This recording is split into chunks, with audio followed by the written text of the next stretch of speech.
안녕하십니까. 219회 2부가 돌아왔습니다. 1부에서 말씀드린 거와 같이 보안과 IT가 만나면 무슨 일이 벌어질까? 보안 IT에 대해서 탈탈 털어보기 위해서 ADT 캡스의 김경태 과장님과 200에서 흔치 않은 역해 이종숙 과장님을 모셨습니다. 안녕하십니까? 안녕하세요. 안녕하세요. 반갑습니다. 네네. 그리고 이번 팟캐스트에는 출연을 하지는 않지만 박수 효과 소리 관람객으로 지난번 프리미엄 헤드폰 특집 때 출연하셨던 민컴의 차향미 과장님 함께하고 계십니다. 안녕하세요. 방청객 최현미입니다. ADT 캡스의 두 분 좀 간략하게 자기소개를 먼저 해주세요. 안녕하세요. 저는 그 ADT 캡스 마케팅 플랜팀에서 대부분 이제 상품 기획을 좀 담당하고 있는 김경태라고 합니다. 이 자리 좀 처음인데 많이 떨리지만 최선을 다해서 방송에 임하겠습니다. 뭔가 결혼한 저희가 다 부담스럽게. 저는 그 마케팅 커뮤니케이션 팀에서 PR 담당하고 있는 이종숙이라고 합니다. 반갑습니다. 네, 반갑습니다. 청취자분들 중에서 2부에 들어오면 이 PD의 역할이 없다. 소개만 하고 어디서 졸다 오는 거 아니냐. 뭐 이런 말씀을 좀 주시는데 자리에서 같이 하고 있습니다. 단 대화를 좀 지켜보고 있을 뿐이죠. 제가 오디오 시스템을 만져야 돼서 대화에는 많이 참여를 못하고 대신 여러분들이 듣기 편한 음질을 만들 수 있도록 노력을 하고 있으니까요. 네, 오해는 하지 마시고. 이 PD가 서두를 잘 장식을 한 것 같아요. 보안업체와 IT가 만나면 무슨 일이 벌어지나. 청취자분들 중에 뭐 이런 생각을 하실 수도 있어요.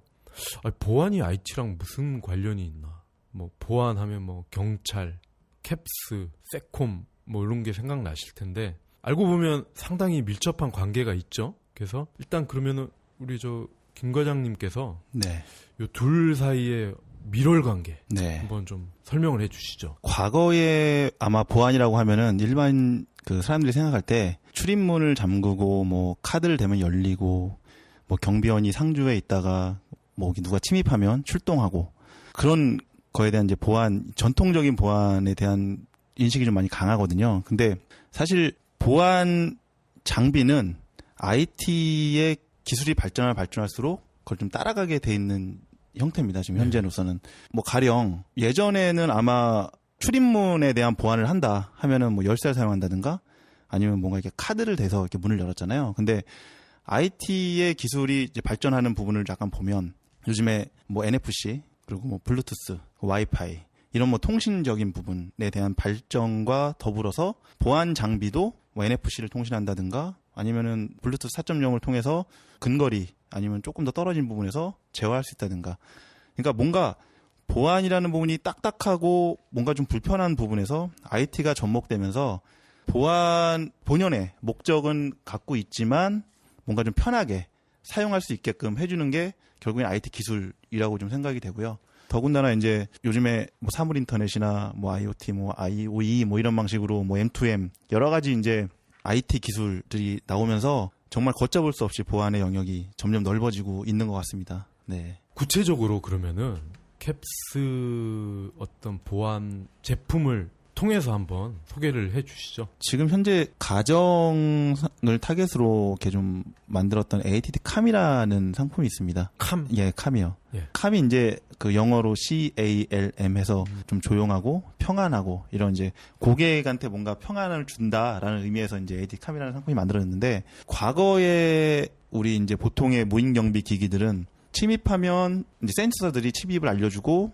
이제 저희 주장치가 상황실에 통보해주면 출동하고 그리고 아니면 출입문을 연다든가 이런 게 전부였다면 이제 ADT 캄이라는 제품이 나온 지 한 1년 6개월, 2년 가까이 됐는데 주장치와 여러 가지 장비들이 무선으로 그러니까 447이라는 통신 방식을 써서 무선 통신 방식을 갖고 있고 또 지급이라는 이제 통신 방식을 통해서 뭐 여러 가지 이제 그 에너지를 관리할 수 있는 디바이스들을 이제 뭐 통제하고 그러다 보니까 아무래도 IT의 기술이 어느 정도 접목되다 보니까 기존에는 다 선을 깔아서 그러니까 선을 다 이제 연결하고 하는 부분으로 설치를 했는데 이제 무선이 되다 보니까 조금 더 편하게 뭐 주장치와 감지기들이 무선 통신을 하고 또 외부에서는 또 와이파이나 블루투스나 뭐 여러 가지 이제 기능들을 이용해서 앱이나 웹으로 이제 제어할 수 있는 부분.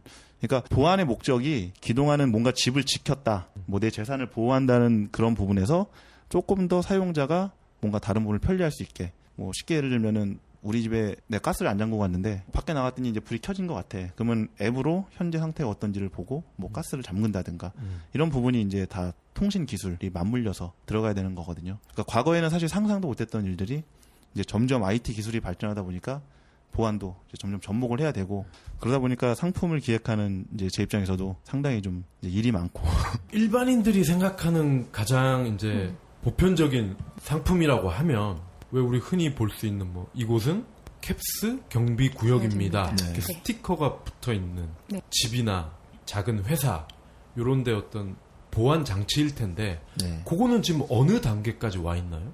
그러니까 저희가 이제 좀 고객을 이렇게 분류를 하면 아직까지 이제 경비 회사에서 하는 일은 거의 이제 물리적인 보안 쪽에 많이 치중을 합니다. 근데 더하기 이제 정보 보안 쪽. 보안이라는 부분이 내 재산을 지키는 부분도 있고 개인정보보호법이라는 법이 생겼잖아요. 이제 이런 고객은 그 법의 테두리 안에서 뭔가 행위를 해야 되거든요. 이제 그런 것들을 보완할 수 있는 게 또 보안업체인데 아까 이제 뭐 말씀하신 부분에서 현재 어디까지 와 있냐? 지금 우리 고객을 좀 분리해서 보면 아직까지도 출동 경비와 그리고 출입 통제 그리고 CCTV 이런 형태의 서비스를 가장 많이 받고 있고요. 추가적으로 아까 말씀드린 정보 보안 쪽, 뭐 네트워크 보안이나 아니면 PC에 있는 정보를 보호할 수 있는 그런 보안으로 조금 넓어졌습니다. 이제 거기에 들어가는 이제 뭐 여러 가지 뭐 기술들을 보면 아까 말씀드렸던 무선 통신 방식. 기존의 전화선을 이용해서 뭔가 우리 상황실로 신호를 줬다면 이제는 통신사들의 CDC, 뭐 LTE망 뭐 이런 거를 통해서 좀 더 정확하고 좀 더 빠른 그런 신호 체계를 갖게 되는 거고요. 뭐 아울러서 이제 뭐 인터넷 선로를 이용한 뭐 통신 방식도 들어오는 거고, 그리고 카드 리딩 방식도 기존에는 그냥 우리가 버스 카드 하면 띡띡 뭐 찍듯이 일반적인 카드를 썼다면 이제는 뭐 NFC를 통해서 뭐 근거리 뭐 핸드폰에 요즘 NFC가 심어져 있지 않습니까? 이제 그런 부분까지도 좀 확대돼서 고객들이 나는 카드가 좀 불필요하고 핸드폰에서 모든 걸 하고 싶다라고 할 때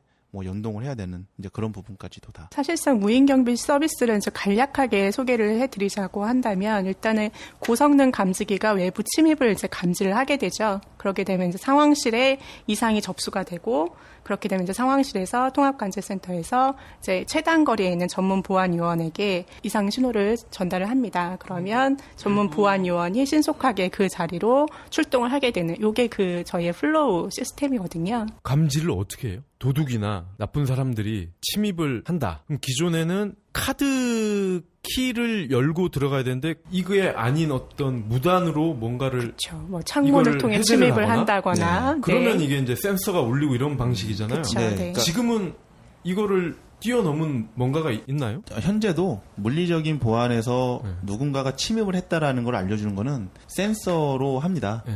센서로 하는데 센서에 대한 기본적인 기능은 크게 바뀌진 않았어요. 네. 예를 들면 출입문에 가는 센서, 내부에 출입문이 아닌 열을 감지하는 센서라든가 아니면 창문으로 들어올 때 적외선 센서라든가 이런 센서의 기본적인 기능이 크게 바뀌진 않았지만 센서와 통신하는 방식이 조금 더 공사하기 편해지고 고객의 인테리어를 훼손하지 않고 할 수 있는 이제 무선 방식을 채택한다든가 이제 조금 더 나아간다면 지금은 배터리가 아직까지도 한계가 좀 있거든요. 자동차, 전기차도 마찬가지로 배터리가 가장 관건이잖아요. 배터리에 대한 숙제가 좀 많이 풀린다면 앞으로는 모든 감지기나 센서들이 이렇게 선을 연결하지 않고도 공사도 쉽게 할 수 있게 그렇게 되면 결국엔 비용도 많이 줄 수 있는 부분으로 움직일 것 같고 과거에는 없었던 게 이제 또 한 가지는 스마트폰. 사실은 스마트폰이 없던 시절에는 무조건 내가 카드를 갖고 다니는 비밀번호를 써야 됐어요. 근데 이제 스마트폰이 생기고 클라우드의 개념이 나오고 원격으로 뭔가 조작할 수 있는 P2P라든가 뭐 그런 방식들 여러 가지 뭐 방식들이 나오면서 이제는 고객분들이 꼭 현장에서 뭔가를 조작하지 않고 내가 뭔가 꼭 뭐를 하지 않아도 외부에서 뭐 작동한 거를 모니터링 한다든가 뭔가 이벤트가 발생한 걸 모니터링하고 조치를 취할 수 있는 게 되고 있고요. 그리고 이제 또 한 가지는 이런 통신 방식들이 워낙 이제 뭐 T2M이라고 하잖아요. 기기들 간에 서로 사물 통신을 하고 하다 보니까 주장치가 꼭 들어가지 않더라도 스마트폰이 결국에 주장치가 되는 그런 스마트폰과 집에 있는 센서들이 통신해서 나에게 뭔가 신호를 주고 내가 뭔가 알고 알아볼 수 있고 이런 것들이 몇 년 뒤에는 그런 보안의 형태가 되지 않을까 라는 생각을 해봅니다. 얼굴 인식이 네. 요즘 이슈잖아요. 네. 캡스는 어디까지 지금 와 있나요? 현재 얼굴 인식기를 갖고 있고요. 인베디드 타입이라 그래서 단말기 형태로 얼굴 인식기를 갖고 있습니다. 근데 이제 조금 오해하시는 부분이 있으세요. 뭐 요거는 그냥 뭐 상식적으로 좀 알려드리면 보안의 그 등급을 좀 우수하다라는 등급을 매기면 사실은 얼굴 인식보다는 지문 인식기가 좀 더 보안의 효과가 높습니다. 왜냐하면 얼굴은 매칭률을 갖고서 네. 계산을 하거든요. 뭐 80%다, 70%다, 뭐 100%다. 그렇기 때문에 사실 사람의 얼굴이라는 게 비슷한 사람도 있고 뭐 쌍둥이일 경우는 똑같이 인식이 될 수 있거든요. 그렇기 때문에 보안업체에서 볼 때는 지문인식기보다 얼굴인식기가 좀 낮은 등급. 하지만 얼굴인식기는 좀 편하죠. 손을 안 써도 되고 내가 뭔가 물건을 들고 있을 때도 얼굴을 매칭해서 할 수 있고. 근데 얼굴인식 기술도 상당히 많이 발전을 해서 이제 그런 부분을 조금씩 보완해 나가고 있어요. 그래서 저희는 이제 일단은 단말기 갖고 출입 통제, 뭐 무인 경비 이런 이제 콘솔의 형태로 사용할 수 있게끔 지금 개발해 놨습니다. 다음에 5GT 정규택 대표랑 3자 대면을 한다. 그분은 얼굴 인식이 가장 안전하다 이렇게 주장을 하고 가셨는데 어떻게 보면 편리한 부분으로 접근하는 게 맞을 것 같고요. 그래서 아직까지는 조금 출입 통제선 좀 민감한 부분이 있고 대신에 이제 얼굴 인식을 개발하고 더 이제 뭔가 연구하고 그런 부분에 있어서는 활발하게 움직이고 있죠. 애니시라는 업체가 얼굴 인식 세계에서 뭐 가장 뭐 이렇게 좋은 알고리즘을 갖고 있고 뭐 맨날 우수 평가를 받고 있는데 그렇게 업체들이 많은 투자를 하고 개발을 하면 뭐 결국에는 많이 좋아지지 않을까 그렇게 생각을 합니다. 그리고 아까 출입 통제 부분을 말씀을 주시긴 하셨는데요. 그래서 뭐 바이오 인식 부분이 대세긴 합니다만 그거와 더불어서 이제 소프트웨어적인 부분들도 굉장히 많이 좀 발전을 했어요. 이를테면 단순히 출입 통제, 사무실 출입 관리만 하는 부분이 아니라 근태 관리, 식수 관리라고 해서 그런 부분까지 할 수 있는 그런 소프트웨어도 지금 나와 있는 상태거든요. 그래서 점차 이런 부분들이 더 발전해 나가고 있고 그 가운데서는 이제 또 IT적인 부분, 소프트웨어적인 발전 부분이 포함이 되어 있다라는 부분이 되어 있죠. 이제 그 부분은 또 우리 과장님께서 또 전문이시라 한번 소개를 다시 한번 해주실까요? 아니 그거는 나중에 후반에 제가 또 물어볼 거고 네. 개인적으로 궁금한 게 보안 요원이라고 하나요? 출동 요원이라고 하나요? 저희의 명칭은 블루 페트롤이라고 하거든요. 블루? 페트롤. 페트롤. 예. 그럼 한국말로 뭐라고 그래요? 예, 보통 그냥 출동 대원이라고 출동 많이들 대원. 부르시죠. 네. 네. 대원. 그럼 그분들은 경찰이랑 싸우면 누가 이기나요? 되게 어려운 질문인데요. 일단 경찰이랑 싸우지 않고요. 맞습니다. 네.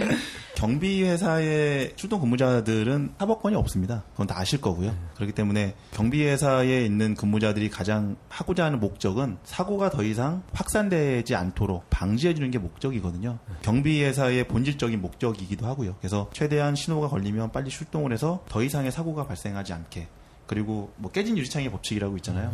유리창이 깨진 뭐 예를 들어서 뭐 사고가 났는데 그 2차 피해가 발생하지 않도록 빨리 가서 조치를 하고 그리고 간혹 가다가 저희 근무자들이 이제 뭐 쭉까지 추적해서 도둑을 잡았다. 그래서 이제 그런 고객들하고도 인터뷰를 하는 경우도 있긴 있고요. 상당히 이제 뭐 사명감이 좀 남다르다라는 생각이 들어요. 그러면은 그런 사례가 없나요? 센서가 울려서 이제 출동 지시를 받고 갔는데 네. 뭐 인질극을 하고 있다거나 칼을 대고 클라이언트의 목숨에 심해한 위협이 예상되는 그런 상황. 근데 경찰은 안 오고 있고. 그럼 어떻게 해야 돼요? 예전에 제가 마케팅에 오기 전에는 현장에 있었거든요. 네. 대원. 대원은 아니고 영업을 했었어요. 네. 그때 이제 제 선배 네. BP 근무자들, 그러니까 저보다 빨리 입사한 분들, 네. 그때 그런 사례가 있었다고 듣긴 들었어요. 네. 예. 이제 또 그때의 또 근무자들은 또 이제 또 지금과는 또 혈기왕성하고 더 패기가 넘치거든요. 그때는 어떻게 보면은 뭔가 좀 더 발벗고 좀 나서는 그런 게 있었던 거 들었고요. 그때 도둑도 잡고 해서 뭐 표창도 받고 이런 것들의 사례는 많이 있었던 것 같아요. 그럼 그때 뭐 싸움 실력을 발휘하고 그때는 유단자들도 상당히 많았기 때문에. 예. 근데 그런 사례가 있었는데 정확히는 잘 모르겠어요. 그런 사례가 들었어요. 그렇지만 근데 기본적으로는 그 부분은 사실은 경찰의 업무 영역이기 때문에 저희는 안 오면 그러니까 그때까지는 뭐 경찰이 안 오면 기다리고 있다가 같이 들어가는 건가요? 그것도 아니죠. 근데 상황이 좀 다른 것 같습니다. 예. 뭐냐면 그냥 우스갯소리이긴 한데 저희 옆집에서 이제 경비 상황이 발생이 됐어요. 거의 근데 동시에 경찰이랑 이제 보안업체랑 이제 같이 도착을 했는데 경찰이 보안업체한테 먼저 들어가라고. 야, 니네는 방공복 입었잖아. 이런 게 그 현장에서는 그래도 종종 발생한다고 이야기를 들었었는데 맞나요? 정확히 모르겠어요. 제가 현장의 BP 근무자들의 현장을 보진 않았는데 이제 뭐 상황에 따라 약간 다른 것 같습니다. 근데 이제 분명한 거는 문이 잠겼을 때 부수고 들어갈 거냐 말 거냐의 판단은 뭐랄까 현장 상황에 따라 좀 다른 것 같아요. 그래서 정확한 답은 솔직히 좀. 근데 법적으로는 저희가 일부 부수고 들어갔을 때 문제가 됐어요. 나중에 클라이언트가 문제를 삼을 수 있다.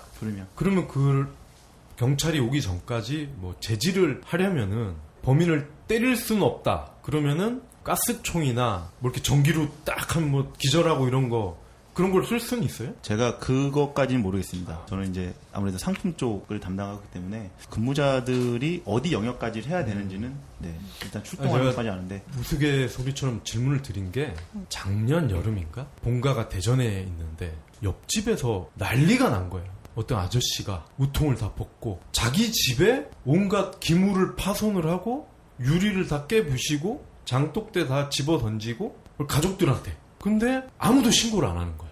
그 심야였는데 내가 또 짜증나는 건 못 참아. 그래서 내가 신고를 했어. 경찰한테 했는데 웃긴 게 30분이 지나도 안 와. 그래서 한 번 더 했어. 그랬더니 한 15분 뒤에 그 현장을 가더라고. 보니까 그 사람이 상습범인 거지. 이 아저씨가 뭐 얘기를 들어보니까 월남전에 참여를 했다가 고엽제 뭐 부작용으로 술만 먹으면 미친다는 거지. 뭐 그 주민들이 그러더라고. 그래서 경찰이 아씨 또 뭐 출동 신고 들어왔네 뭐 이래서 처음에는 대응을 안 한 것 같아.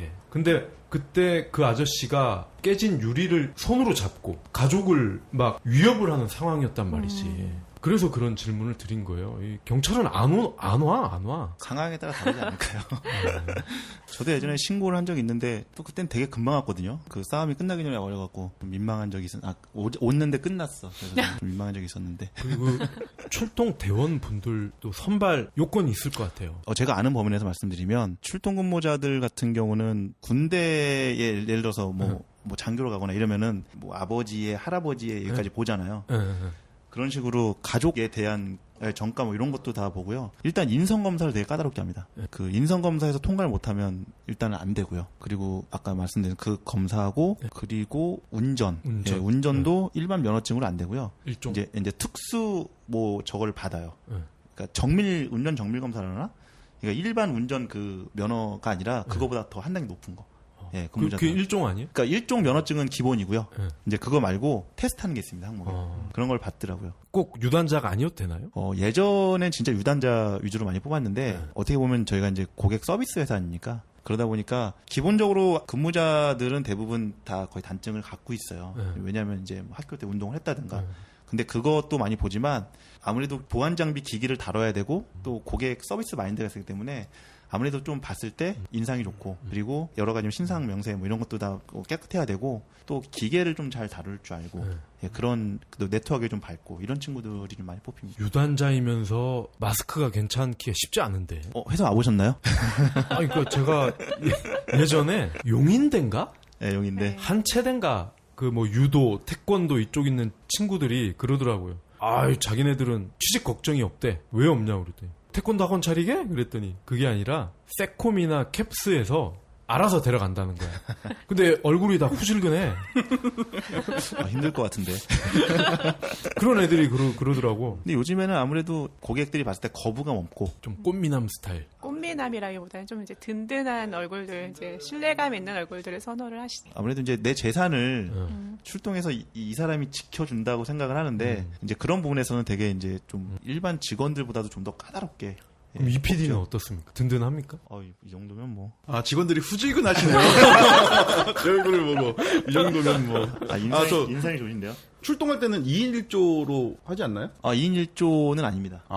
이제 위급한 상황일 경우에는 그렇게 좀 판단을 하지만 기본적으로 신호가 발생하면 다 섹터를 갖고 있어요. 근무자들이 섹터를 갖고 있고 상황실에서는 모니터링을 하고 있지 않습니까? 신호에 대한 모니터링을 하고 있고 그래서 이 차량을 나중에 이제 커버를 해줄 수 있게끔 이제 뭐 그런 형태로 움직이고 만약에 뭔가 좀 도움이 필요하다 그러면 이제 뭐 인근 차량을 요청한다든가 아니면 이제 그런 상황이 발생할 때는 이제 정말 위급한 상황이다 그러면 유관기관에 119라든가 아니면 경찰 이렇게 같이 이제 움직이는 형태로 다 협조가 돼 있습니다. 그럼 그게 약간 좀 이머전시다 그러면은 경찰이랑 뭐 이게 같이 뭐 이렇게 연락이 가고 그런 게 있나요? 네, 상황실에서 그런 상황이라고 판단이 되면 우선 근무자는 출동을 하고요. 그리고 이제 인근 그 유관 기관에 어디라고 이제 해서 그걸 보내주죠. 그래서 같이 갑니다. 많이 같이 가고요. 뭐 일반적인 상황이면 괜찮지만 위급한 상황이라면 그렇게 좀 판단해서 특히 화재. 라고 판단되는 부분, 119라든지 그런 유관기관에 뭐 저희 구급차 이런 것들은 같이 갑니다. 캡스 검색을 해보면 여성 1인 가구 보안에 대한 얘기가 제법 나와요. 여자 혼자 사는 집을 또 캡스에서 좀 저렴하게 이용할 수 있게끔 하는 상품인 것 같은데 요거에 대한 소개를 좀 해주시죠. 이 여성은 어떤 여성들이고. 이건 현재 지금 서울시하고 좀 협약을 했던 부분이고요. 예. 서울시에서도 혼자 사는 여성이나 아니면 그 여성들끼리 사는 이제 그런 가구들을 대상으로 해서 뭐 다시 말씀드리면 서울시에서 여성에 대한 정책을 좀 갖고 있잖아요. 네. 어떻게 복지에 대한 정책. 이제 그거의 일환으로 저희하고 좀 협약을 해서 하는 거고 아까 말씀드렸던 처음에 말씀드렸던 ADT 캄이라는 예. 무상 상품과 저희 출동 서비스를 같이 이제 그리고 비상벨 서비스, 비상 통보 서비스를 같이 제공을 하고 있고요. 현재 한 3,000 가구 정도. 원래 3,000 가구로 시작을 했는데 이게 반응이 너무 좋아서 2,000 가구를 추가적으로 도입을 해서 지금 진행을 하고 있습니다. 작년부터 해서 지금 올해까지 진행을 하고 있고, 요게 이제 조금 더 확산돼서 지금 인천 광역시도 일부 좀 하고 있고요. 이렇게 하다 보니까 얼마 전에 이제 롯데백화점과 롯데백화점의 여사우들을 위해서 회사에서 복지 차원에서 하는 것도 협약돼서 이제 가격은 약간 차이는 있지만 서울시에 지금 저희가 제공하고 있는 가격은 9,900원인데 7, 8만 원 선이 되는 가격에서 이제 다 그냥 빼고. 그럼 그게 서울시 보조금이 많이 들어간 건가요? 아니면 캡스에서 좀 깎아준 건가요? 저희는 9,900만 받습니다. 예, 그리고 이제 제가 알기로는 서울시에서 최초의 설치에 대한 비용을 조금 보조를 해주고요. 그 월정료는 이제 실제로 사용하는 고객들이 이제 부담 없이 내는 거죠. 기본적인 취지 자체가 그 서울시에 거주하고 있는 저소득층 싱글 여성들을 위해서 마련된 그 보안 서비스이기 때문에 ADT 캡스에서도 사회공헌의 사실은 일환으로 진행이 되는 부분이에요. 그래서 원래는 아까도 말씀 주셨지만 뭐 6, 7만 원대 이상의 그런 스마트 보안 서비스를 저렴한 가격으로 안심하게 이용할 수 있도록 하는 데 그 취지가 있죠. 그럼 네. 소득 조사도 하나요? 그게 기본적으로 그 여성가족부에 신청을 하게 되어 있는데요. 그러니까 뭐 전세금 기준으로 뭐 7천만 원 이하에 뭐 살고 있는 거주하고 있는 뭐 월급은 털 수 없고. 월급은 자산으로 갑니다. 자산으로. 그러면 부잣집 딸이 또 그럴 수도 있겠네요. 그럼. 이게 이제 어떤 가족부에 또 신청 양식이라든지 신청 기준이 별도로 나와 있어서요. 예. 그럼 그 다문화 가정의 어떤 여성이나 미혼모 가정도 해당이 되나요? 선발은 저희가 안 하고 서울시에 신청을 하면 서울시에서 거기에 갖고 있는 기준으로 평가를 하기 때문에 선발이 된 고객이라면 저희는 이제 설치해주고 있습니다. 그래서 그 기준에 대해서는 뭐 서울시가 갖고 있는 거라. 아니 뭐 향후에 네. 뭐 비슷한 또 공헌을 활동을 하시면은 네. 만약에 이들이 포함이 안 돼 있으면 다문화 가정에 또 그 사기 결혼 당한 여성분들 많거든요. 네. 한국의 이 남자들 믿고 왔다가 맞아요. 이혼 네. 당하고 애는 있고 이런 분들 많아요. 이런 분들 지원해 주시면 좋은 생각이시네요. 멋져 보일 것 같아. 안정계층에 좀 취약한 분들이 굉장히 많이 있어요. 그래서 그런 분들에게 최대한 안전하게 할 수 있도록 관련 서비스들 그리고 관련 활동들을 하는데 좀 저희도 취지를 갖고 있고 많이 고민을 하고 있어요. 그 외에 이제 서울 외에도 이제 다른 지자체에서도 문의가 많이 있고요. 그러면 이 보육원이나 그러니까 우리가 뭐 예전엔 고아원이라고 했죠. 보육원이나 양로원, 교도소 요런 곳은 혹시 뭐 B2B라면 B2B인데 거래가 있나요? 교도소를 먼저 말씀드리면 교도소는 뭐 기본적으로 거기 이제 그 보안요원이 별도로 있죠. 그 감시요원이 있고 대신에 교도소는 좀 다른 개념의 보안을 접근합니다. 뭐 출입 통제라든가 아니면 CCTV라든가 이런 SI 그러니까 그 시스템을 구축하고 그런 쪽으로 실제로 영업을 하고 있는 거고요. 이제 회사에서 매출을 일으키는 거고 보육원이나 이제 이런 그 양로원? 이제 그런 뭐 양로원이나 그런 이제 뭐 재단이라나요? 뭐 그런 데들은 별도의 예산을 갖고 그것도 마찬가지로 무인 경비를 그냥 기존 일반 고객처럼 운영을 하고 있습니다. 그건 이제 시 아니면 이렇게 국가에서 주는 예산을 갖고 이제 경비 업체를 선정을 해서 그건 일반적인 저희의 고객이라고 볼 수 있죠. 그러면 영업하시는 분들은 교도소도 자주 가시겠네요? 교도소 가는 사람은 별도로 있습니다. 담당이 따로 있어요? 네. 야, 무시무시하겠는데. 우스갯소리로 그 저희 경비업체 직원들은 안 가는 곳이 사실 없습니다. 청와대도 청와대도 시스템이 들어가니까 예. 청와대를 간 직원들도 있고요. 실제로 저희도 청와대에 들어가기 때문에 유지 보수 차원에서 가죠. 그럼 청와대도 캡스나 S1 같은 업체의 서비스를 이용을 한다는 거예요? 무인 경비를 이용하진 않지만 예. 그 보안 시스템에 대한 솔루션을 구축을 하고 아. 이제 그런 것들을 뭐 하고 있습니다. 그러니까 이쪽 출신의 직원을 뽑아서 시키는 게 아니라 아니 그건 아니고요. 이제 거기는 의외네요. 별도의 이제 경원이 있지만 그 항상 보안을 하기 위해서 시스템을 구축해놓고 그 시스템을 구축한 거를 운용하는 거잖아요. 근데 시스템을 구축하는 거는 뭔가 그 다른 회사들이 하는 거거든요. SI를 하는 회사들. 이제 저희도 SI를 하기 때문에 뭐 저희가 됐던 뭐 저희 경쟁사가 됐던 아니면 뭐 다른 중소 그 SI 업체가 됐던 그렇게 해서 솔루션을 구축하고 있고요. 그러니까 뭐 군대도 군대도 하나 이렇게 생각 들잖아요. 예, 군대도 예를 들면 뭐 GOP의 그 철조망 뭐 그런 것들에 센서 달아서 뭐 철조망 센서도 캡스가 납품을 해요? GOP는 저희가 하지 않습니다. 그러니까 GOP는 그 사업자 선정에서 저희가 안 하고요. 이제 군 부대도 군 부대 울타리, 뭐 탄약고, 그렇죠. 네, 탄약고, 뭐 여러 가지 군대에서도 CCTV 달거든요. 네, 그런 것들도 다 들어가서 합니다. 자체 인력이 하는 게 아니라. 네, 민간 업체들이 합니다. 그렇군요. 다 예산을 받아서 집행하는 거기 때문에 입찰을 해서 다 수주하면 공사하고 이렇게 하고 있습니다. 관공서라든지 이제 대학교, 특히 대학교도 캠퍼스가 워낙 또 크잖아요. 그래서 그런 쪽도 좀 많이 들어가고 있는 편이고요. 그러니까 이제 두 분이 예상 질문지 없는 질문을 계속 하니까 굉장히 당황하네요. 당황스럽네요. 이종숙 과장님은 자꾸 되게 많이 준비해 오셨어요. 저희 입백 최초예요. 이렇게 많이 준비해 오신 분이. 거기 계속 그러나 기적거려. 기적이는데 거기 볼 일 없을 거예요. 볼 일이 없네요. 네. 다른 질문들을 하셔가지고. 당황스럽네요. 제가 낚이지 말라고 말씀드렸잖아요. 그러니까. 그 입백이 청취율이 높은 게 남들이 안 물어보는 거. 이런 걸 물어보는 인간도 있구나. 뭐 이런 거기 때문에. 근데 궁금해 하실 것 같아요. 네. 그리고 또 한 가지가, 이 카메라. 네. 네. 카메라의 퀄리티가 점점점 좋아지잖아요. 네. 그래서 이 부분도 굉장히 궁금하거든요. 특히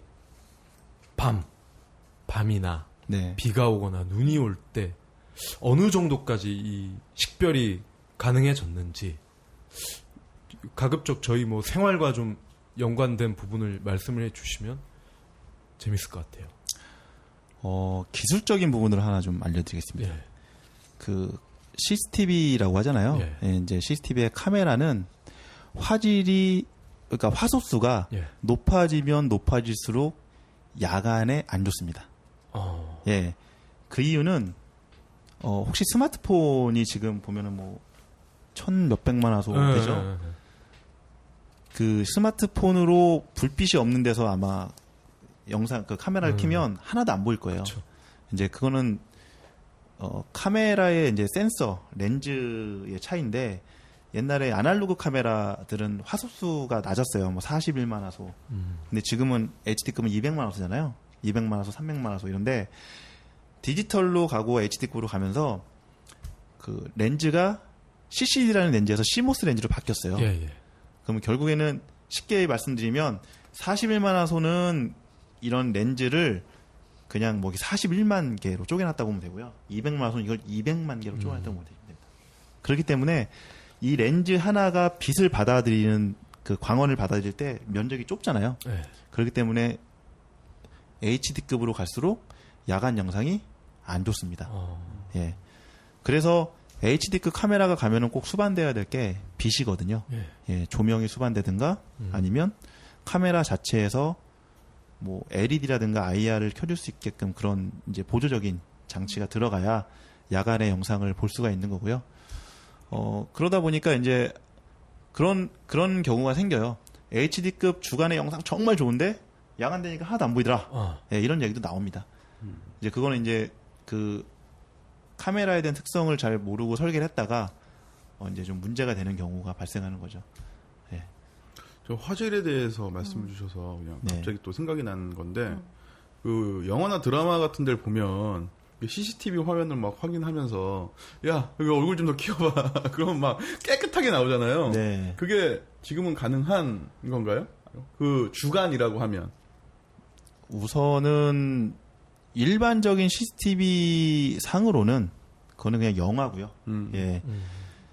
그 카메라가 그 200만 화소가 됐든 300만 화소 됐든 500만 화소가 됐든 간에 화소수가 좋으면 좋을수록 멀리 찍힌 영상도 확대하면 보일 수 있죠. 디지털 줌으로 당기는 거니까. 이렇게 생각하면 될 것 같으세요.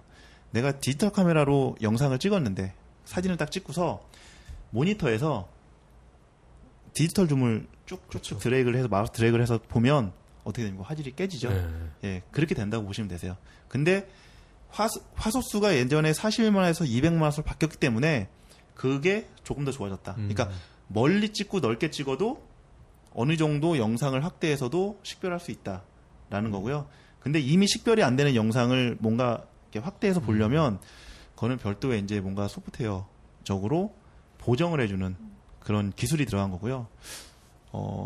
실제로는 어느 정도 보정을 해줄 수 있는 소프트웨어가 나온 걸로 알고 있어요. 근데 이제 그거는 이제 보안회사에 쓰는 일반적인 건 아니고 그런 뭐 국가기관이라든가 이런 데서 뭔가 영상을 취득한 영상을 조금 더 잘, 그러니까 뭐 포토샵으로 뭐 예를 들면 영상을 이렇게 조금 더 보정하고 잘 보이듯이 여러 영상을 겹쳐갖고 이렇게 원래 영상으로 복원하는 기술이 있다고는 들었거든요. 예, 근데 일반적으로 쓰진 않죠. 네. 카메라 자체를 생산하시는 건 아니죠? 예, 경비 기본적으로 제조회사가 별도로 있고요. 네. 그거를 이제 또 공급하는 회사가 있을 수도 있고요. 그리고 그거를 갖고서 서비스를 제공하는 회사가 있는데 이제 저희 같은 경우는 시중에 있는 카메라를 그냥 사다가 예. 쓰는 건 아닙니다.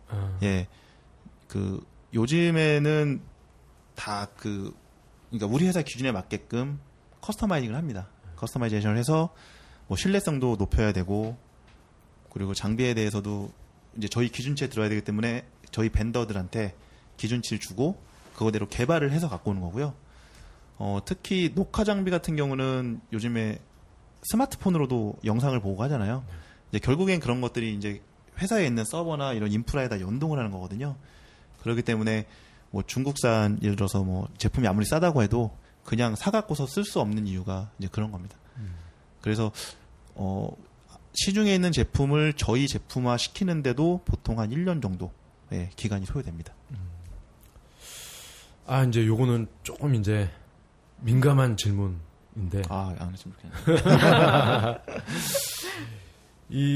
뭐 어느 회사나 마찬가지만 이 소비자 고객과의 어떤 마찰이 있을 수밖에 없잖아요. 네. 소비자가 원하는 만큼의 어떤 서비스가 이거는 안 됐다. 그러면 뭐 그렇게 되는 건데 뭐 예를 들어 이제 10억을 집에다 놔둔 사람이 있어요. 네. 그래서 뭐 이 지역마다 다 차이가 있겠지만 근데 도둑이 이거를 깨끗하게 털어갔어요. 근데 도둑이 간 다음에 우리 저 블루 대원이 도착을 했어요. 그럼 어떻게 됩니까? 우선 그러니까 저희도 그렇고 경비회사가 아까 말씀드렸듯이 사고의 확산을 방지하는 거라고 말씀드렸잖아요. 그러니까 얼마든지 신속 범행은 일어날 수 있잖아요. 예, 뭐 대원이 뭐 1분 안에 오더라도 30초 안에 털어갈 수도 있고. 그렇기 때문에 보상이라는 게 항상 따라갑니다. 그러니까 보상과 배상이라는 게 따라가고요. 이제 보상이라는 부분은 별도의 보험을 가입해서 그 한도 내에서 고객의 과실 여부를 잘 묻지 않고 이제 사고가 발생해서 요게 정말 그 침입한 사고다라는 게 밝혀지면 그 한도 내에서 보상을 해주는 거고요. 이제 배상이라는 건 사실 영업 배상인데 경비회사의 과실이 어느 정도 있느냐. 사실 이제 영업 배상까지 가는 부분은 뭔가 이제 법적인 이제 판단이 필요한 거죠. 그래서 그 여러 가지 상황을 보고 뭐 신호 체계를 보고 뭐 고객이 예를 들어서 문을 안 잠갔다든가 뭔가 좀 이 그러니까 그러니까 저희 장비를 뭐 작동 안 했다든가 여러 가지 상황이 있잖아요. 이제 그런 것들을 보고 과실 여부를 따집니다. 뭐 예를 들면 경비회사가 몇 프로고 고객이 몇 프로다. 저희 자동차 사고 나면 과실 여부 따지지. 그렇게 해서 회사가 이 고객한테는 어느 정도를 배상해라 라는 게 나오면 이제 회사에서는 그 돈을 이제 배상하게 돼 있고, 그래서 저희도 배상액이 기본적으로 3억, 영업배상이 3억, 그러니까 5억인데 대물이 3억, 대인이 뭐 2억 뭐 이렇게 돼 있고요. 그리고 이제 아까 보상이라는 부분은 별도의 보험회사와 협약을 해서 뭐 최대 1억 원까지 예, 뭐 해서 보상을 할 수 있게끔 만들어놨고, 그리고 이제 그 금액은 증액을 할 수가 있어요. 그래서 기본적으로 금융권 같은 경우는 뭐 10억 정도까지 예, 영업 배상을 갖고 갑니다.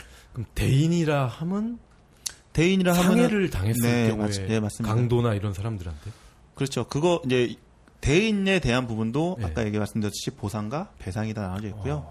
그러니까 저희로 인해서 저희의 과실로 인해서 뭔가 손해를 입었다라고 했을 때는 그건 영업 배상으로 예, 처리를 하게 돼 있고요. 뭐 이제 실제로 그런 부분이 발생할 수 있습니다. 예. 근데 대부분은 어느 정도 신속범행이라는 부분이 아니면 대부분은 이제 그런 사고는 많이 발생하지 않는 것 같고요. 예. 별로 이렇게 민감하진 않았네요. 그래요? 다행이네요.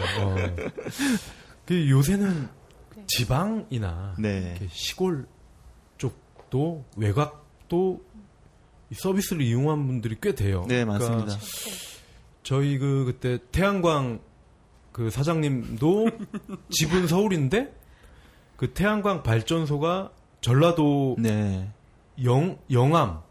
영암이에요. 그래서 그분도 아마 캡스였던 것 같은데 그 실시간으로 스마트폰으로 자기 그 발전소 보고 그 핵심 그 시설들에 CCTV 달아놓은 걸 보거든요. 그럼 그런 시골 같은 경우는 요원들이 되게 멀잖아요. 이 만약에 사고가 났을 때, 네네. 이 어떻게 배치가 되는 건가요? 그러니까 사실은 그 고객을 위해서 그러니까 고객이 예를 들어서 되게 멀리 떨어져 있는데 그 고객 한 고객을 위해서 회사에서 차량을 놓는다든가 아니면 대원을 배치시킬 수는 없죠. 근데 예를 들어서 그러니까 그런 시설하고 협약이 돼서 여기다가 대원을 한 명을 상주시키겠다라고 하면 뭐 별도의 이제 서비스에 대한 그러니까 대원이 상주하는 대한 비용을 받고 이제 대원을 상주시키는 경우도 있고요. 이제 일반적으로 대원이 상주되면 워낙 이제 그렇죠. 비용이 비싸니까 그런 부분은 사전에 고객과 협의가 됩니다. 어느 정도 거리가 떨어져 있고 그리고 사실은 이제 그런 부분에서 예전에는 뭐 다 아시는 내용이기 때문에 말씀드립니다. 예전에는 사실 경비회사들이 그때 예전에 판례에 뭐 출동 시간은 뭐 25분 안에 들어와야 된다. 예전에 뭐 그런 얘기가 있었어요. 근데 지금은 사실은 그게 큰 의미가 없어진 게 신호 체계를 다 나중에 뒤져볼 수가 있고 뭐 분석할 수 있기 때문에 경비회사에 아까 말씀드린 과실을 따집니다. 예를 들면은 근무자가 여기는 딱 신호를 보거나 움직임을 봤을 때 얼마 정도면 갈 수 있는데 너무 오래 걸렸다. 이제 그럴 경우에는 이거는 명백한 경비회사의 과실이다. 근데 어느 정도 우리 바운더리와 이제 그런 부분에 고객이 떨어져 있잖아요. 근데 그런 부분은 어느 정도 시간이 걸린다라는 게 판단되면 이거는 뭐 경비회사 과실일 수도 있고 아닐 수도 있고. 근데 사실은 멀리 떨어져 있으면 고객하고 어느 정도 협의를 합니다. 그리고 아예 뭐 출동이 안 되는 데는 저희가 출동이 안 되는 부분으로 계약서에 명시를 합니다. 예. 예를 들면은 저기 인천이 아니죠. 안산에 대부도. 대부도. 예, 대부도도 사실은 고객이 많아요. 예, 있는데 거긴 출동을 안 합니다. 그러면 왜 가입을 해요, 그 사람? 대신에 아까 말씀드렸지만 경비회사의 장비를 통해서 저희가 상황실에서 모니터링을 해주는 것만으로도 고객은 사고가 발생하면 뭔가 조치를 취할 수 있다는 거죠. 예를 들어서 떨어져 있는데 저희 대원이 출동을 여기는 못 하더라도 신호가 발생해서 저희 상황실로 신호가 들어오면 고객한테 통보해주고 경찰한테 신고해주고 이런 거에 절차를 밟을 수 있기 때문에 그래서 경비회사는 사고를 예방해주면서 사고를 방지해주고 이제 그 이상에 대한 통보를 해주는 그런 서비스들로 좀 어느 정도 이제 그런 고객들은 그렇게 자리가 되어 있는 거죠. 그러면 회사 자랑 좀 하실 겸 우리는 이런 데도 간다, 출동한다. 그걸 좀 뽀갈 거랬네요. 제가 섬 이런 데도 가능한가요? 저기 아까 말씀드렸지 섬 같은 데는 네. 해놓고서 뭐 통보해주는 부분으로 가고 있고요. 인천에서 배 타고 들어가면은 거기 무슨 섬이 있는데 예. 거기에 이제 저희 근태 관리 서비스, 예, 그거를 저희가 하고 있습니다. 무슨 섬에 무슨 관공서인데, 그 무슨 섬이지? 백령도. 백령도. 예, 거기에 이제 그 관공서가 있잖아요. 그 인천시청에서 그 근태 관리하는 부분을 땡겨서 보고 있거든요. 예, 배 타고 들어와서 공사합니다. 그렇군요. 네. 인천시에서 감시를 하기 위해, 근태 관리를 하기 위해서. 직원들 근태 관리하죠. 멀리서까지 하죠. 또 이것도 살짝 좀 민감할 수 있어요. 이거 자료 볼 일 없다니까. 계속 민감한 질문을 하시네요. 이 지금 경쟁사가 S1 네. 하고 KT 텔레캅? 먼캅? 텔레캅. 텔레캅. 이 다 대기업이에요. 네. 그리고 아시다시피 모기업이 또 쟁쟁한 회사들인데 그런 아까 교도소나 군대나 뭐 이런 공공기관 같은데 영업을 하다 보면 부딪힐 수밖에 없잖아요, 그죠? 부딪힙니다. 그럼 이럴 때 좀 손해를 보거나 이런 거 같거든요. 제 생각에는 아무래도 뭐 삼성, KT 인맥이 전방위로 펼쳐져 있기 때문에 캡스는 또 외국계잖아. 이거 뭐 삼성, KT는 안 듣기 때문에 네. 허심탄회하게 얘기하셔도 돼요. 사실은 이제 그런 아까 말씀드린 그런 SI성의 구축 사업은 저희가 직접 참여하는 경우도 있지만 사실은 SI 전문 업체들이 참여를 합니다. 네. 그러니까 약간 중소기업들. 우리나라 이제 법이 그런 관공서나 국가기관에 하는 것들은 이 중소기업 촉진 차원에서 대기업이 참여 못하게 해놨어요. 예. 그러니까 이제 무슨 얘기냐면 입찰을 수주를 하고 이제 여러 가지 머리를 씁니다. 뭐 영업을 하면서 그 시스템을 구축하는 솔루션들을 어떻게 스펙을 해놓느냐. 그러니까 뭐 거기 들어가는 기기들을 어떻게 이제 뭐 사전에 어떠한 기준으로 어떠한 기술, 어떤 장비로 넣어놓느냐에 따라서 이제 낙찰을 받게 되잖아요. 입찰을 해서. 그러면 이제 그 낙찰받은 업체와 또 이제 또 저희가 또 맺어져 있고 또 마찬가지로 S1도 그 업체랑 맺어져 있고. 그래서 사실은 이제 그렇게 들어가는 영업을 하고 있는 거고요. 저희가 다이렉트로 영업하는 것도 있고 그렇게 이제 법망에서 이제 좀 떨어져서 영업하는 경우도 있는데 사실은 KT나 삼성이라는 그 모기업이 이제 아무래도 좀 구축을 하니까 그 나름대로의 장점은 많이 있어요. 예. 특히 이제 삼성은 삼성 계열사들, 그렇죠. 삼성의 하도 업체들, 예, 뭐 무궁무진하게 많이 하고 있고요. 근데 제가 뭐 영업을 지금 하고 있지 않아서, 근데 다 그 나름대로의 노하우가 있고, 또 결국에는 또 사람을 어떻게 잘 신뢰할 수 있게끔 만드느냐, 예, 그런 것도 하나의 좀 큰 작용을 하기 때문에 어느 정도 뭐 S1이나 KT나 뭐 캡스, 우리 이제 저희 캡스나 그런 걸 보면 회사는 비슷하다. 예, 이제 그런 기준을 깔고 가죠. 예, 솔루션도 비슷할 거고 회사도 비슷하다. 이제 그 다음부터 이제 뭐 영업력 이런 것들이 좀 크게 작용을 하고 있습니다. 이 IT나 네. 저희 언론 쪽만 봐도 뭐 바닥이 좁다 뭐 이런 얘기 많이 하는데 네. 보안도 이렇게 서로 이렇게 이직이 잦나요? 이직률이 글쎄요. 뭐 잦은 건지 어쩐지는 모르겠어요. 근데 뭐 되게 많은 뭐 이렇게 막 이동을 해갖고 이 회사 다니다가 갑자기 이 회사 가고 그런 경우가 되게 많지는 않아요. 예, 저부터도 뭐 본회사 그만두면 본회사 일하고 싶지 않거든요. 그건 왜 그렇죠? 아니 뭐 보안 이제 뭐 다른 일도 해보고 싶고요. 예, 이제 뭐 영업 같은 경우는 뭐 갔다가 다른 데도 뭐 가면서 보안도 다시 하고 하는데 이제 예를 들어서 뭐 그게 되게 잦거나 모든 사람이 다시 보안으로 간다던가 해서 또 다시 만난다던가 이런 부분은 별로 없고요. 뭐 간혹 가다간 있습니다. 근데 그렇게 뭐 많지는 않은 것 같아요. 알겠습니다. 그리고 아까 이제 제가 끊었던 것 중에 하나가 이제는 사이버 공격, 바이러스 침입, 뭐 디도스 네. 요런 것까지 보완을 한다고, 예? 그죠? 네. 요런 서비스도 이제 하신다. 물리 보안뿐만이 아니라, 네. 예. 요거에 대한 설명을 좀 해주시죠. 예. 앞으로가 아니라 지금 현재도 이제 물리적인 보안보다는 정보 보안의 영역이 훨씬 넓습니다. 예. 그냥 흔히 생각할 때 네트워크 보안, 뭐 PC 보안, 뭐 디도스 공격 이렇게 일반적인 PC 쪽만 생각할 수도 있지만 우리가 갖고 다니는 스마트폰, 네. 예, 스마트폰에 대한 여러 가지 보안, 뭐 예를 들면 뭐 MDM이라든가, 그러니까 스마트폰을 뭔가 갖고 다니고 회사에서도 스마트폰 지급하잖아요. 네. 그렇게 되면은 그 스마트폰을 중앙에서 관리할 수 있는 그런 솔루션도 있어야 되거든요. 뭐 그런 것들뿐만이 아니라 이제 법도 개인에 대한 정보, 또 사실은 가장 중요한 게 정보이기 때문에 정보 보안 쪽에 대한 영역이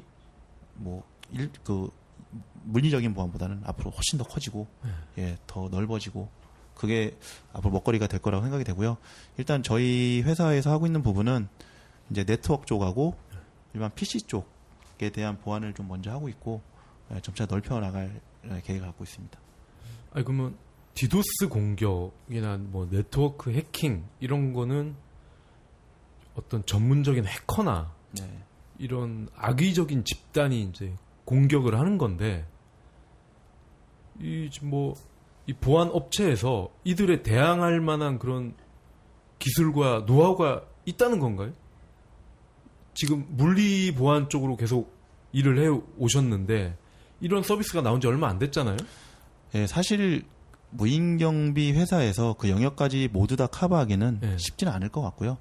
이제 뭔가 더 전문적으로 이렇게 밟아 나가야 되는 단계가 네. 있어야 되고, 이제 그런 영역은 정말로 이제 IT 보안 쪽의 영역을 갖고 있는 회사들이 네. 예, 뭐 하고 있는 거고요. 사실은 그 회사들도 좀 요즘에 농협이나 아니면 은행들 사고 나는 거에 보면은, 그러니까 사실 창과 방패가 뭐 이렇게 네. 항상 공존하듯이 이 IT 보안 쪽은 이제 그렇게 뚫는 사람도 있고 막는 사람도 있고 하면서 계속 발전해 나간다고 보는 거고요. 저희가 이제 저희 그 무인경비 업체에서의 그런 네트워크 보안이나 PC 보안은 그런 영역들은 이제 조금씩 밟아 나가야 되는 거고, 이제 저희가 갖고 있는 툴, 그러니까 저희가 갖고 있는 풀 있죠. 그 고객들, SMB 고객들을 대상으로 하는 서비스들에 좀 더 초점을 갖고 있습니다. 예를 들면 개인정보를 갖고 있는 병원이나 뭐 약국, 운전면허 학원, 뭐 이런 쪽에 그들이 되게 좀 소규모로 운영하고 있는 그런 개인정보를 보호할 수 있는 그런 서비스들, 크게 부담 안 갖고 쓸 수 있는 금액. 사실 IT 쪽의 보안은 정말 이 SI 솔루션 구축하는 것만큼 비용이 네. 엄청나게 많이 들어가거든요. 네. 이제 그런 영역은 조금 더 스터디하고, 예, 조금 더 밟아 나가야 되는 거고요. 예, 이쪽 SMB 쪽을 좀 더 타겟으로 가고 있는 겁니다. 그러니까 말씀하시는 걸 이렇게 들어보니 물리적인 그런 보안과 그리고 IT 보안의 경계가 좀 무너지는 것 같아요. 네. 지금 뭐 사물 인터넷이 네, 또 지금 화두인데, 뭐 예전에 이제 CF나 영화에서나 봤던 냉장고, TV 뭐 이런 것들, 그리고 또 잘 사는 집들은 또 집에 또 이게 금고 하나씩은 또 있잖아요. 네, 이런 게 전부 다 이제 관리의 편의성을 위해서 중앙 통제식으로 이루어진다고 하면 결국은 이거는 또 해킹을 네. 통해서 이제 들어가는 건데, 기업은 이미 뭐 정보에 대한 뭐 그런 대비책이 있지만 집에서는 그런 게 없거든요. 가정에서는 부총 같은 경우, 네, 네, 그런 데서는 또 이 물리적인 보안 업체에서도 이제 그런 서비스까지 경계를 넓혀가야 된다는 게 좀 새로운 사실로 좀 네. 받아들여지네요. 맞습니다. 그러니까 지금 어쨌든 그런 사물 인터넷이 되면서 되게 많이 편해지고 있어요. 뭐 홈 네트워크는 예전부터 있었지만, 홈 네트워크는 있었지만, 이제 내가 모바일로 뭔가를 많이 제어하고 그 집에 있는 뭔가 센싱을 해가지고 뭔가 정보를 읽어드려서 자동으로 뭔가 제어를 해주고, 이런 것들의 결국에 통신은 폐쇄적으로 운영하지 않는 한은 누군가 뚫고 들어올 수 있거든요. 그럼 결국에는 IT 보안이 같이 들어가야 되는 게 맞는 거고요. 뭐 저희도 지금 뭐 이제 이런 태블릿을 통해서 뭔가 영업사원들이 할 수 있게끔 뭘 하지만 사실은 그 뒷면에는 이 태블릿을 누군가가 주웠다든가 누군가가 남용해 쓸 수 없게끔 하는 IT 보안이 기본적으로 들어가야 되는 거거든요. 그러니까 보안의 영역이 뭐 약간 경계가 허물어진 것도 있지만 이게 서로 이제 같이 이제 공존해서 이쪽이 커지면 이쪽도 커지고 이쪽이 커지면 이쪽도 커지는 이런 서로 이제 뭐 좋은 방향으로 가고 있는 것 같다는 생각이 듭니다. 아, 이를테면 조만간 예, 내부 유출 정보 같은 경우에 가장 많이 유출되는 경로가 전직 직원 그리고 이제 내부 직원 뭐 이런 순위더라고요 보니까. 그래서 맞아요. 그런 걸 볼 때 단순히 이제 정보 보안 하나만 하기도 어렵고 오가는 출입 관리도 사실은 해야 되는 그런 출입 관리 물리 보안 부분도 포함이 돼야 되는 부분이고요. 그러니까 이런 것들이 이제 경계가 허물어지면서 두 개를 같이 하는 그 융복합 그게 형태의 이제 보안 융합보안이죠. 형태가 이제 발전을 하게 되는 거죠. 그러니까 퇴직금을 제때 주라고. 누가 보면 퇴직금 안 주는 줄 알 거 아니에요. 그 전직 직원들이 이렇게 사고 치는 게 다 이유가 있어요. 아, 그리고 지금 상품 기획을 하시니까. 네. 예. 아, 가까운 미래는 이런 재미있는 신기한 제품이 나올 것이다. 한번 예측을 좀 해주시죠. 아, 이거 보안인데. 보안인데. 아예 애드립까지. 근데 저희가 좀 보는 건 이제 어느 정도 SMB나 아니면은 이런 커머셜 쪽에 대한 뭐 물리적인 보안이나 아니 아까 정보 보안 쪽은 좀 많이 눈에 보여요. 이제 어떻게 기술이 바뀌어서 어떤 형태로 들어가느냐. 왜냐하면 니즈가 거의 비슷하니까. 예. 근데 이제 좀 앞으로 보는 시장은 개인 그리고 이동체. 예. 이제 그런 쪽에 대한 영역이 좀 더 커질 것 같고요. 결국에는 개인이 삶을 사는데, 제가 살아가는데, 뭔가 좀, 보안이 목적이 아니라, 뭔가 편리하면서 재미있지만, 뭔가 이렇게 좀 지켜줄 수 있는 것들, 보안이 될 수 있는 것들. 그러니까 요즘에 보면 웨어러블 디바이스들 많이 나오잖아요. 이제 그런 것들이 보안과 이렇게 접목이 돼서, 그러니까 내 생명을 지켜주고 뭐 이런 거를 뭐 이런 것도 할 수 있겠지만 내가 뭐 내 건강을 지켜주는 헬스케어 쪽이라든가 이런 부분까지 다 묶여서 정말 그러니까 스마트폰이라는 게 정말 앞으로도 어떻게 더 발전할지 모르겠지만 그것과 웨어러블과 보안 그리고 IT의 여러 가지 통신 기술들이 접목이 돼서 뭔가 좀 새로운 것들이 향후에 나오지 않을까. 예. 그런 것들을 좀 많이 주시하고 보고 있습니다. 아, 그러면 혹시 뭐 이런 돈이나 네. 금이나 이런 고가의 어떤 물건들을 안전하게 지켜주거나 뭐 이런 것도 가능한가요? 그게 이제 어디 보관되어 있느냐. 네. 그러니까 물리적인 보안은 결국에는 이 폐쇄적인 공간 안에서 일어나는 것들을 예, 보호해주는 거잖아요. 예, 이제 그게 뭔가 그게 보관돼 있다면 그걸 지켜줄 수 있는 건 지금도 하고 있는 거지만 뭔가 다른 부분으로 이제 뭐 좀 다른 개념의 기술들이 접목돼서 할 수 있지 않을까. 근데 사람의 니즈가 많이 다르더라고요. 이 가정을 놓고 보면 뭐 저도 무인경비 회사 아니지만 무인경비 안 쓰거든요. 예. 아, 이거 안과 의사가 라식 안 한 거랑 똑같은데. 예, 그 이유가 있어요. 뭐 이 회사 디스 아니에요? 아니요, 그러니까 안전 불감증이라고 하잖아요. 예, 뭐 집에 훔쳐갈 것도 없고. 아, 예. 근데 한편으로는 보안은 필요 없는데 애를 키우다 보니까 애가 어디 갔는지, 애가 어디로 이동했지? 라는 게 궁금할 때가 있고, 뭐 잠깐 나갔는데 집에 애가 잘 있나? 이게 보고 싶은 것도 있고. 이제 그러다 보니까 이제 요즘에 나오는 것들이 뭐 가정용 카메라 이런 것들이 되게 많이 나오고 있잖아요, 시장에. 이제 그래서 이제 그런 니즈들에 따라서 이런 보안의 영역도 조금씩 많이 좀 변화가 있는 것 같다는 생각이 듭니다. 올 총과 작년 말에 캡스 사장님이 이제 그 무슨 기자 간담회였나? 행사 자리에서 제가 질문을 했어. VIP 보안 뭐 이런 서비스도 있냐? 그랬더니 있다는 거예요. 그래서 그거 요청하면 반값에 해주겠다고 그러셨는데 그 진짜 그런 서비스를 하고 있나요 지금? 예, 뭐 과거부터 예. 저희는 이제 경호팀이 별도로 구성이 돼 있고요. 네. VIP 경호를 하고 있습니다. 예전에 히딩크 감독도 네. 저희가 경호를 했고요. 빌 게이츠도 예, 했었고 빌 게이츠도 했었고. 최근에 그러면 최근에는 뭐 라이스 전 국방부 장관도 아. 했었던 걸로. 예, 저희가 이제 그렇게 이제 경호 서비스를 제공하고 있고요. 예. 전문 경호팀이 따로 저희가 그런 있거든요. 그럼 그 라이스 그 까만 아줌마는 네. 얼마씩 받아요? 글쎄요, 가격 부분에 저희가 예, 전화해볼까요, 오픈할 수 없는 경호팀에? 정보라. 아니 그래도 뭐 VIP 대중 시가가 있을 거 아니에요, 시가. 아, 그것까지 잘 모르겠는데, 제가 경호팀 가격은. 시가는 뭐 그때그때 달라지는 그러면 거니까. 개인 그러니까 뭐 강남의 부자나 이런 사람들은 애기, 뭐 우리 딸, 아들, 학교 뭐 등 하교시 좀 맡기고 싶다. 네. 이런 것도 있나요? 있을 수도 있죠. 있을 수도 있고, 그 왜 짱구 만화 보면 나오잖아요. 그쵸, 이제 그, 개인 경호원이 음. 될 수도 있고요. 근데 어차피 그 경호 요원도, 네. 예, 이제 이 경비회사에서 볼 때는 이제 경비업법에 맞게끔 다 네. 해야 되는 거고, 결국에는 배치 신고라는 걸 다 합니다. 네. 예. 어디에서 뭘 하겠다. 네. 그러니까 경비원 배치 신고를 해야 되기 때문에, 어디에다가요?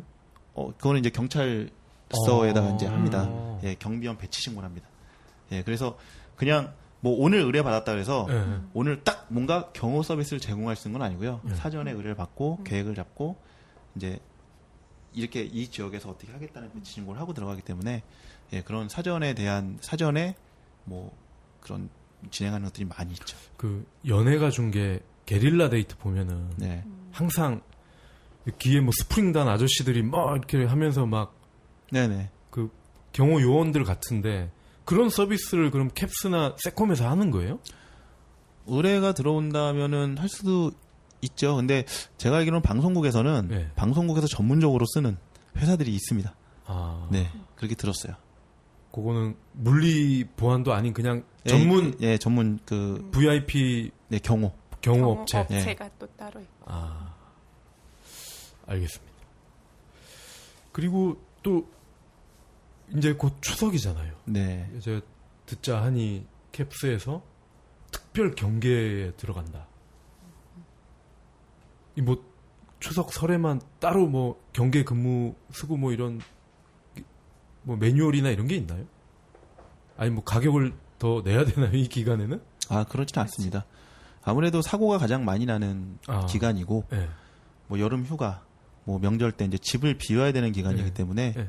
아무래도 뭐 기존에 좀 근무자들 힘들더라도 순찰을 좀 더 많이 돌고요. 그러니까 뭔가 어딘가를 또 집중적으로 지켜주는 부분보다는 순찰 위주로 취약 시간 때 많이 돌죠.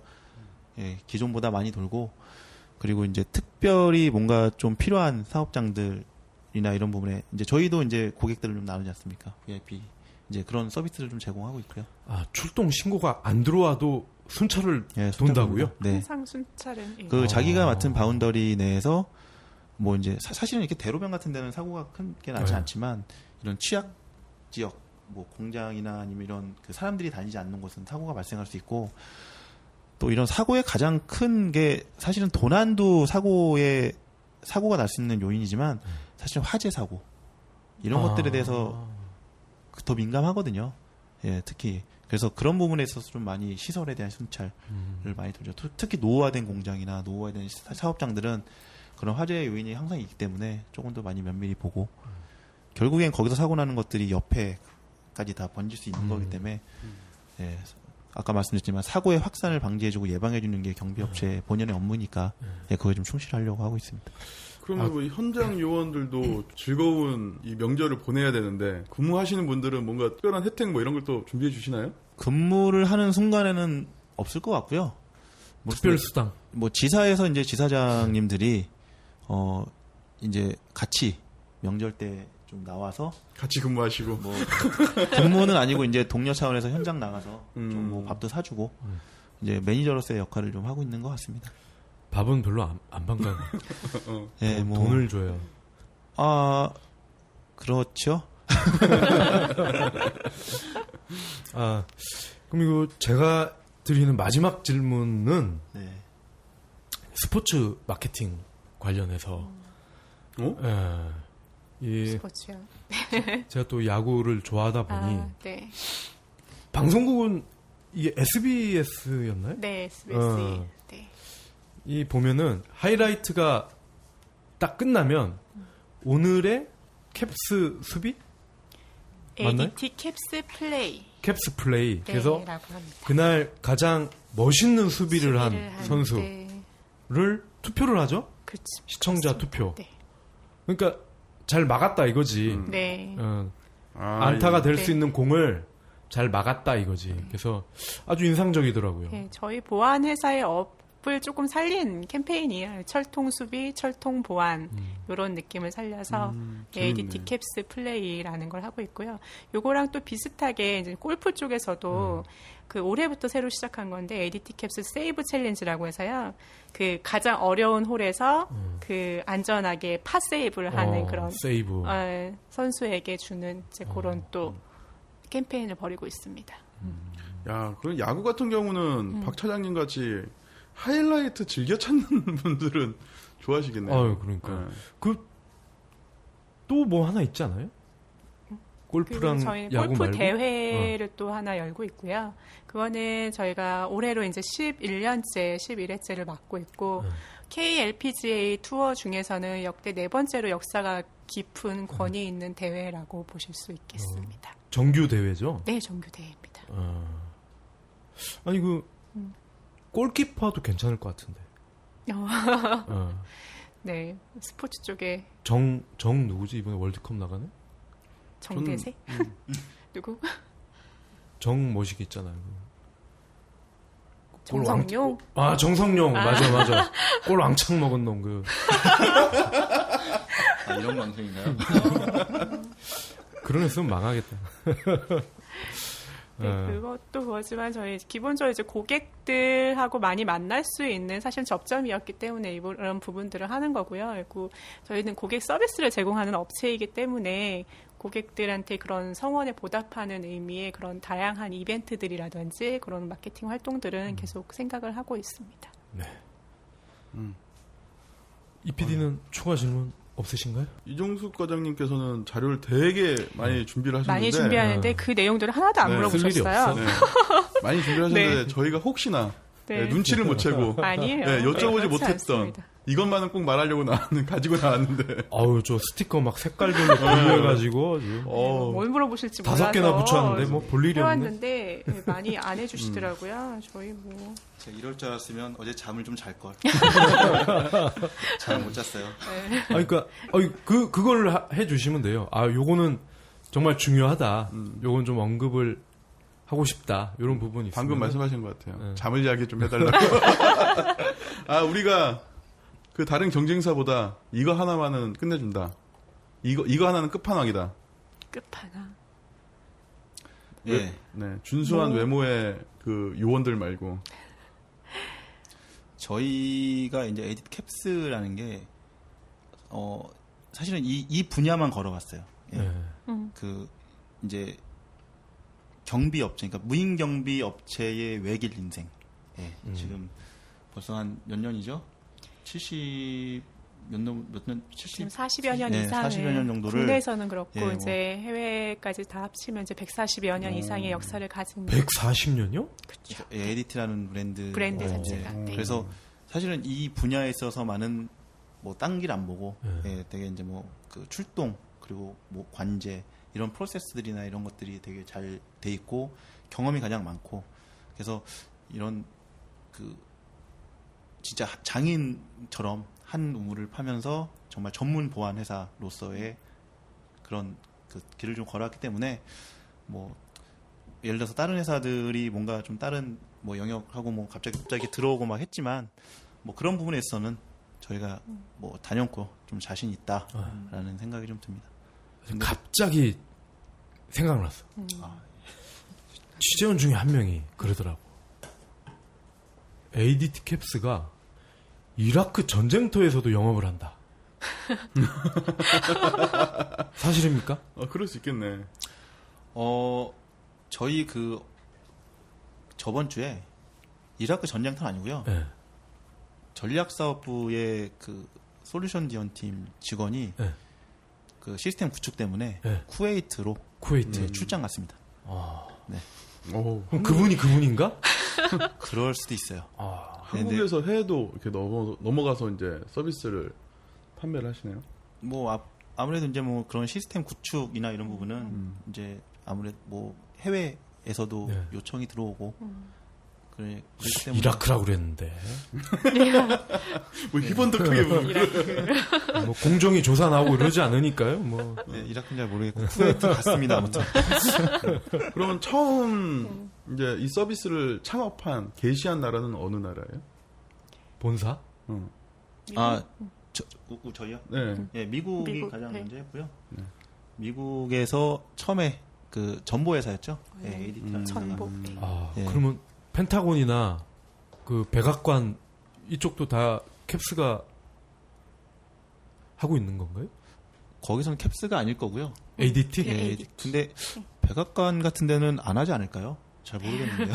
영화 보니까 장난 아니던데 거기. 네, 시설은 하겠죠. 어. 예, 뭐 구축은 하겠죠. 장난 아니면 지하 벙커가 핵폭탄이 터져도 아니에요. 그 펜타곤 뭐 이런 데는 좀 S1일 수도 있어요. S1은 미국은 없을 거예요. 예, 일본 쪽이고. 보니까 그 대통령, 국방장관, 국무장관 3명의 그 키를 꽂아야 뭐가 열리고 막 그러더라고요. 갔다 오셨어요? 영화로 봤죠. 영화. 영화 내잖아요.